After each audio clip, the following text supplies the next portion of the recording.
આ બાજુ અજમેરના દ્રશ્યો અત્યારે આપ જોઈ રહ્યા છો. અદ્ભુત દ્રશ્યો હોય એવું લાગે કે જાણે આહા સ્વિમિંગ પુલ ભરાઈ ગયા છે. પણ અહીંયા જે લોકો રહેતા હોય એમને ખબર પડે કે કેવી હાલાકી, કેવી મુશ્કેલી અને કેવી બરબાદી છે.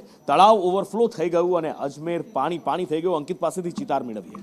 બિલકુલ નુપુર, રાજસ્થાનમાં ભારે વરસાદને કારણે અલગ અલગ જિલ્લાઓ જે છે તેમાં પરિસ્થિતિ ખૂબ જ વિકટ જોવા મળી રહી છે. ખાસ અન્ના સાગર જે ત્યાં આવેલું છે અજમેરમાં, તે તળાવ ઓવરફ્લો થવાના કારણે આસપાસના જે વિસ્તારો હતા તેમાં ભરપૂર પાણી ભરાઈ ગયેલા જોવા મળી રહ્યા છે. સ્થિતિ એવી છે કે અલગ અલગ જે સોસાયટીઓ આવેલી છે સોસાયટીઓમાં પણ પાણી ભરાઈ ગયેલા જોવા મળી રહ્યા છે અને પાણી ભરાઈ જવાના કારણે જનજીવન સાવ અસ્તવ્યસ્ત થઈ ગયેલું જોવા મળી રહ્યું છે. બીજી તરફ એક વિડીયો પણ સામે આવ્યો છે જેમાં જે દરગાહ આવેલી છે એ દરગાહ અજમેર શરીફની જે દરગાહ આવેલી છે દરગાહમાં પણ જાણે નદી વહેતી હોય તેટલા ફોર્સમાં પાણી જે છે મુખ્ય બજારોમાં ફરી રહેલા જોવા મળી રહ્યા છે અને તેમાં એક વ્યક્તિ તણાતો પણ જોવા મળી રહ્યો છે. જે સ્થાનિકો હતા તેમણે તે વ્યક્તિને બચાવ્યો હતો, પરંતુ રીતસર તેનો જીવ જતો રહે તે પ્રકારની સ્થિતિમાં તે પાણીના વહેણમાં જે છે તે ફસાતો જોવા મળી રહ્યો હતો.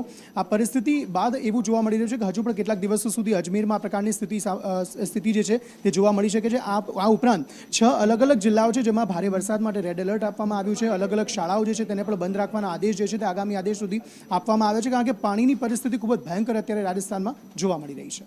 અને આગળ વાત કરવી છે સરદારના નામ પર શરૂ થયેલી રાજનીતિની.